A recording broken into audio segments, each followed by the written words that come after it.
నీకు గుడులకి నిధులు ఇవ్వడం చేత కాదు, ఇవ్వడం నీకు ఇష్టం ఉండదు, ఓకేనా? ప్లస్ గుడుల నుంచి వచ్చే ఆదాయం మాత్రం దొబ్బేస్తావు నువ్వు.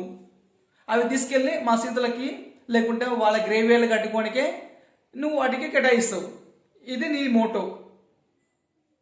ఏం బతుకురాని ఇది?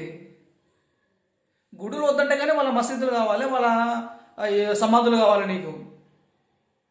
నీకు గుడి కట్టనికే డబ్బులు లేవు కానీ సమాధులు కట్టనికే మాత్రం ముందుండవు.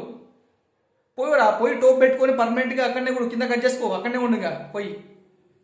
నీకెందుకురా ఇదంతా? రాజకీయం అంటారు, రాజకీయం. దీన్ని రాజకీయం అంటారు, బోకర్తనం అంటారు దీన్ని. ఆ మసీదు నుంచి వచ్చే డబ్బులు తీసుకోరా రే, మసీదు నుంచి డబ్బులు తీసుకొని రాష్ట్ర అభివృద్ధి కోసం వాడుకోరా.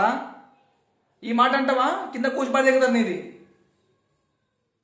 అరే ఆ బీఆర్ఎస్ పార్టీలో ఉండే ఫాలోవర్స్, పార్టీలో ఉండే హిందువులు అలా ఏం చేస్తున్నారా మీరందరూ? ఆడట్లా మాట్లాడుతుంటే మీకు కూడా బుద్ధి లేదా కనీసం? మీరన్నా మాట్లాడరా? మీరు అపోజ్ చేయరా ఇటువంటి మాటల్ని? ఒక్క మొగడు కూడా లేడా? హిందువులందరూ ఆ పార్టీలో ఉన్న వాళ్ళు ఎవరు లేడా మాట్లాడడానికి? మీరందరూ గుడ్డిగా వాడిని ఎన్నికలు ఉన్నవాటే వాడు ఇట్లా మాట్లాడుతుండు.